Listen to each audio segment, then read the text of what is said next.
iOS 26.4 का official update release हो गया है, जिसे ऑलरेडी मैंने अपने 15 प्रो के अंदर इंस्टॉल भी कर दिया है। अब इस अपडेट के बाद 30 से ज्यादा चेंजेस है जो एक एक करके इस वीडियो के अंदर मैं एक्सप्लेन करने वाला हूं।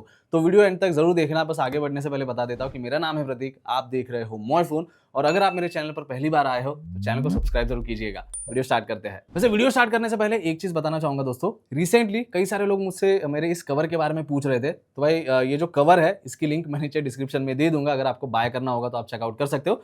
वैसे इसके ऊपर डेडिकेटेड शॉर्ट्स भी मैंने रिसेंटली बनाया है, उसकी भी लिंक आपको नीचे डिस्क्रिप्शन में मिल जाएगी, चेकआउट करना होगा तो कर लेना। और हाँ, नीचे टाइम स्टैम्प भी दे दूंगा, अगर आपको किसी पार्ट पर डायरेक्टली जाना होगा तो आप जा सकते हो। तो सबसे पहले बात करते हैं कुछ बेसिक चेंजेस की। अगर आप सेटिंग्स में जनरल ऑप्शन में जाते हो और यहाँ पे अबाउट सेक्शन में जाने के बाद iOS वर्जन अगर आप सिलेक्ट करोगे तो जो भी लेटेस्ट वर्जन होगा वो आपको यहाँ पे देखने मिल जाता है। लेकिन पहले इसके साइड में आपको बिल नंबर देखने मिल जाता था, लेकिन अब बिल नंबर चेक करने के लिए आपको iOS वर्जन पे टैप करना है और उसके बाद आपको बिल नंबर देखने मिल जाएगा। वैसे आरसी अपडेट जो आया था उसके लास्ट में जो है 244 था, लेकिन ऑफिशियल अपडेट के बाद यहाँ पे 246 हो गया है। अपडेट के बाद बैटरी हेल्थ में ऐसा कोई मेजर चेंज नहीं है। तो अब आगे बढ़ते हैं। नेक्स्ट बेसिक चेंज है फेस आईडी एंड पासकोड वाले ऑप्शन के अंदर। तो अगर आप फेस आईडी एंड पासकोड का ऑप्शन सिलेक्ट करते हो तो ये सारी चीजें पहले लेफ्ट अलाइन थी, लेकिन अब ये आपको सेंटर में देखने मिल जाएगा। नेक्स्ट बेसिक चेंज है कंट्रोल सेंटर के अंदर। तो कंट्रोल सेंटर ओपन करके कोई भी ड्रॉप डाउन मेन्यू आप सिलेक्ट करते हो तो जो बैकग्राउंड है वो आपको डार्क इफेक्ट में देखने मिल जाता है।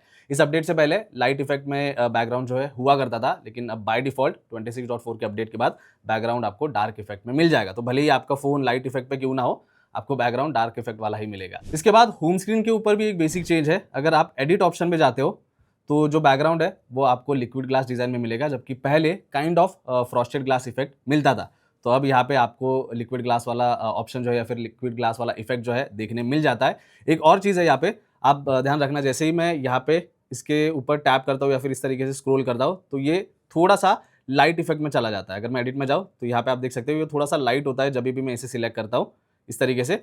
अगर ये आपको इफेक्ट बंद करना होगा तो उसका ऑप्शन आपको एक्सेसिबिलिटी के अंदर मिल जाता है। तो वो चेंज करने के लिए आप सिंपली सेटिंग्स में जा सकते हो। सेटिंग में एक्सेसिबिलिटी में जाना है और यहाँ पे डिस्प्ले एंड टेक्स्ट साइज में जाने के बाद आपको नीचे रिड्यूस ब्राइट इफेक्ट का ऑप्शन मिल जाएगा। तो जैसे ही आप इसे ऑन करोगे और उसके बाद में अगर आप एडिट मोड पे जाते हो तो इस बार अगर आप इस तरीके से स्क्रॉल करोगे उसके ऊपर तो ये लाइट इफेक्ट में नहीं आएगा।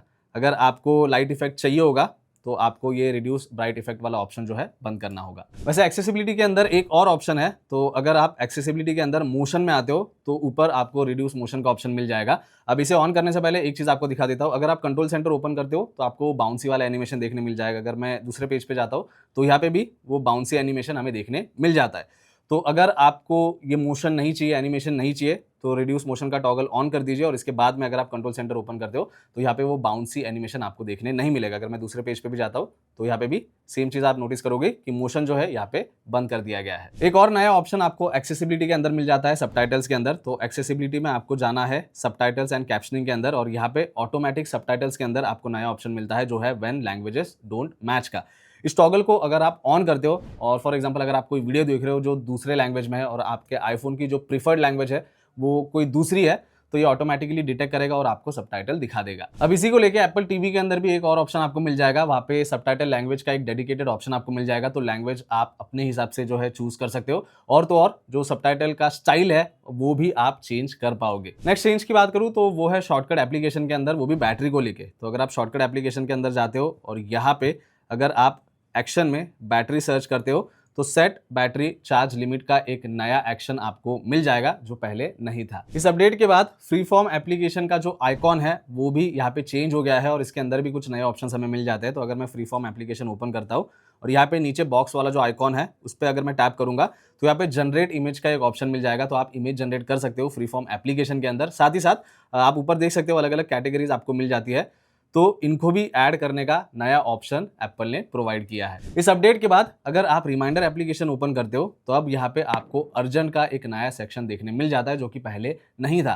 पहले रिमाइंडर को अर्जेंट सेट करने का ऑप्शन मिलता था, लेकिन अब यहाँ पे एक डेडिकेटेड सेक्शन दिया है। कैमरा सेटिंग्स के अंदर भी एक नया डेडिकेटेड ऑप्शन आपको देखने मिल जाएगा। हालांकि वो फीचर पुराना है लेकिन उस फीचर को ऑन या ऑफ करने का कोई ऑप्शन नहीं था, लेकिन अब मिल जाएगा। तो अगर आप सेटिंग्स में कैमरा में जाते हो और यहाँ पे रिकॉर्ड साउंड में जाओगे तो आपको नीचे ऑडियो जूम का टॉगल मिल जाएगा। तो इसे आप अगर ऑफ रखते हो और कैमरा के अंदर अगर आप जूम इन जूम आउट भी कर रहे हो तो ये ऑडियो नॉर्मली रिकॉर्ड करेगा। लेकिन अगर आप इस टॉगल को ऑन करते हो उसके बाद में अगर आप जूम करोगे तो जो भी सब्जेक्ट फ्रेम में है उसके ऑडियो के ऊपर ही ये फोकस करेगा। पॉडकास्ट एप्लीकेशन के अंदर अब वीडियो का भी ऑप्शन आ गया है, तो कोई पॉडकास्ट आप फॉलो करते हो जिसका वीडियो भी है, तो अब आप पॉडकास्ट सुनते सुनते वीडियो को भी देख सकते हो, लेकिन अगर आपको वीडियो प्ले नहीं करना है तो स्टॉप करने का या फिर पॉज करने का ऑप्शन भी मिल जाता है। इसके बाद कॉन्टैक्ट्स एप्लीकेशन के अंदर भी 2 चेंजेस आपको देखने मिल जाएंगे इस अपडेट के बाद। तो जैसे आप कॉन्टैक्ट्स एप्लीकेशन में जाके किसी एक कॉन्टैक्ट को सिलेक्ट करते हो, तो जहाँ पे मैसेज, कॉल और वीडियो कॉल का बटन है वो अब यहाँ पे लिक्विड ग्लास फॉर्मेट में आ गया है, और ये पहले नहीं था। सेकेंड चेंज है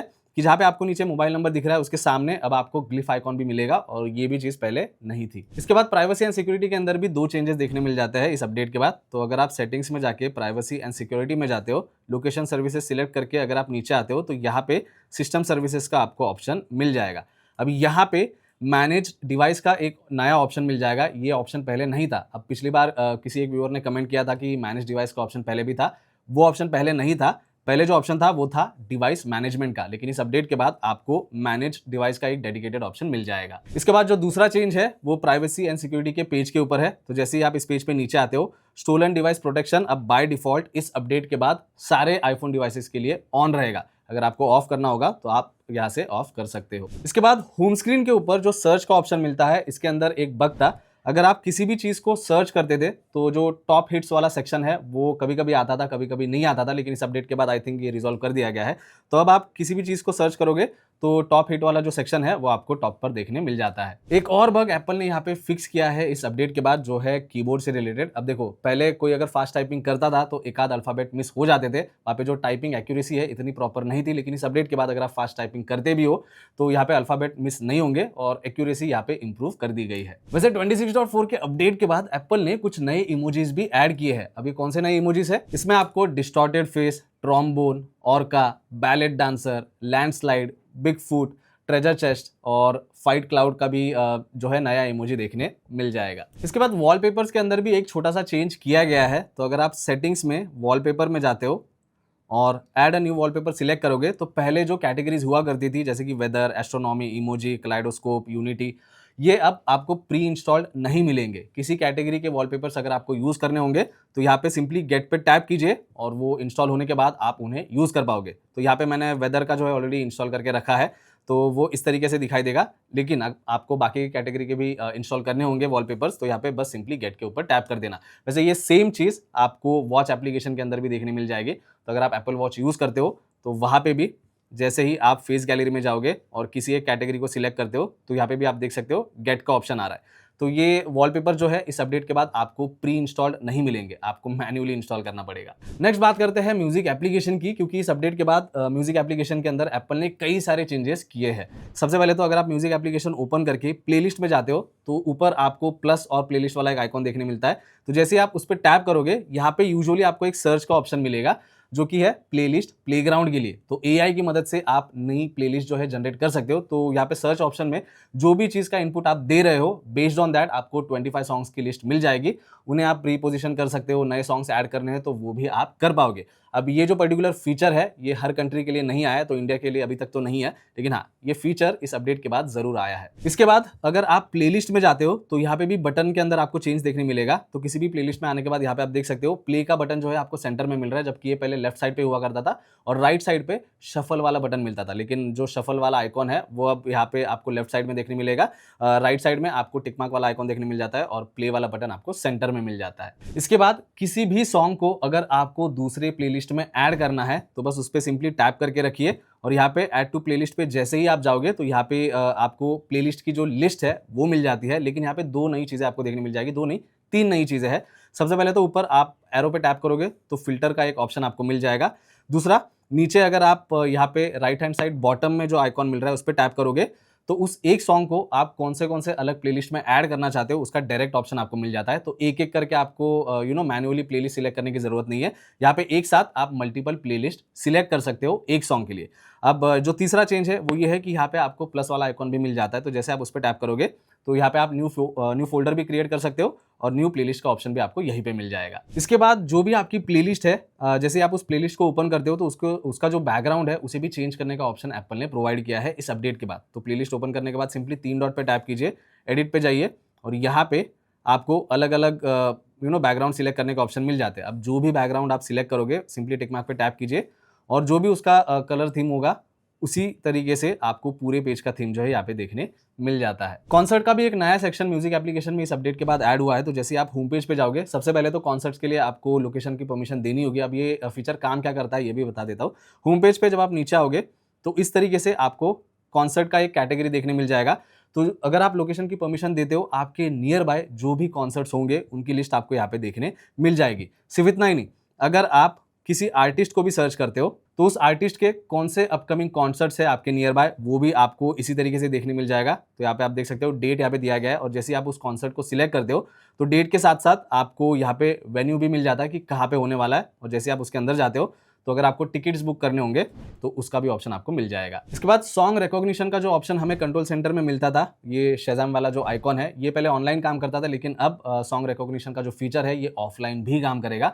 तो अगर आप ऐसे जगह पे हो जहाँ पे नेटवर्क नहीं है, लेकिन कोई सॉन्ग आपको पसंद है, उसका नाम पता करना है, तो बस सॉन्ग रिकॉग्निशन ऑन कीजिए और वो सुन के उस रिजल्ट को जो है सेव करेगा, और जैसे ही आप ऑनलाइन आ जाते हो आपको वो रिजल्ट जो है मिल जाएगा। इसके बाद एम्बिएंट म्यूजिक के अंदर भी एक चेंज आपको देखने मिल जाएगा। एम्बिएंट म्यूजिक का जो विजेट है वो अब आप होम पेज के ऊपर ऐड कर सकते हो। तो यहाँ पे टैप एंड होल्ड करके रखना है, एडिट पे जाना है और ऐड विजेट पे आप एम्बिएंट म्यूजिक सर्च कर सकते हो, और इसे सिलेक्ट करने के बाद अब आप ये जो विजेट है वो ऐड कर सकते हो। तो यहाँ पे आपको स्लीप, चिल, प्रोडक्टिविटी, वेलबींग, ये सारे कैटेगरीज जो है मिल जाते हैं। अब जैसे ही ऐड विजेट पे आप टैप करोगे ये होम पेज के ऊपर आ जाएगा। अब ये सारे चेंजेस थे म्यूजिक एप्लीकेशन के। ऐप स्टोर के अंदर भी कुछ बेसिक चेंजेस किए गए हैं। सबसे पहला तो है कि अगर आप ऐप स्टोर में जाते हो तो आप नोटिस कर सकते हो सर्च वाला जो आइकॉन है वो अब सेपरेट नहीं है। पहले सेपरेट हुआ करता था और ये जो बाकी के 4 ऑप्शन है ये सेपरेट हुआ करते थे, लेकिन अब ये आपको एक ही नेविगेशन बार में मिल जाएंगे। इवन इस बार अगर आप सर्च पे टैप करते हो तो सर्च बार पहले नीचे आया करता था, लेकिन इस अपडेट के बाद ये जो है ऊपर चला गया है। नेक्स्ट चेंज है, अगर आप ऐप स्टोर में प्रोफाइल के अंदर जाते हो तो यहाँ पे आपको कुछ ऑप्शंस के जो है रीपोजिशनिंग देखने मिल जाएगी। सब्सक्रिप्शन वाला ऑप्शन पहले सेकंड नंबर पे था, एप्स का ऑप्शन फर्स्ट नंबर पे था, लेकिन अब सब्सक्रिप्शन जो है यहाँ पे फर्स्ट नंबर पे आ गया है। एप्स एंड परचेस हिस्ट्री 2 अलग अलग कैटेगरीज हुआ करते थे, लेकिन वो सेम कैटेगरी में आपको देखने मिल जाएगा। इवन ये अपडेट्स वाला जो ऑप्शन है वो यहाँ पे बॉटम में हुआ करता था, लेकिन अब उसे भी ऊपर ऐड कर दिया गया है। बाकी ये जो ऐड मनी, रिडीम कोड और सेंड गिफ्ट का ऑप्शन आपको मिल रहा है, ये पहले लिस्ट के तौर पे थे, लेकिन अब आपको ये डेडिकेटेड बटन के तौर पे देखने मिल जाते हैं। तो यही सारे चेंजेस है दोस्तों जो एप्पल ने iOS 26.4 के अपडेट के बाद आईफोन में किए हैं। अब लग तो ऐसे रहा था कि जो नया वाला सीरी है वो भी हमें इसी अपडेट में मिलेगा, लेकिन एप्पल ने ऐसा नहीं किया। तो होपफुली 26.5 के साथ हमें नया वाला सीरी देखने मिल जाए, थोड़ा सा स्मार्टर हो जाएगा क्योंकि गूगल जेमिनी के साथ आने वाला है। वैसे इस वीडियो के लिए इतना ही। वीडियो अगर आपको अच्छा लगा है, हेल्पफुल लगा है, तो वीडियो को लाइक और चैनल को सब्सक्राइब जरूर कर देना। बाकी मिलता हूँ नेक्स्ट वीडियो में। Thank you.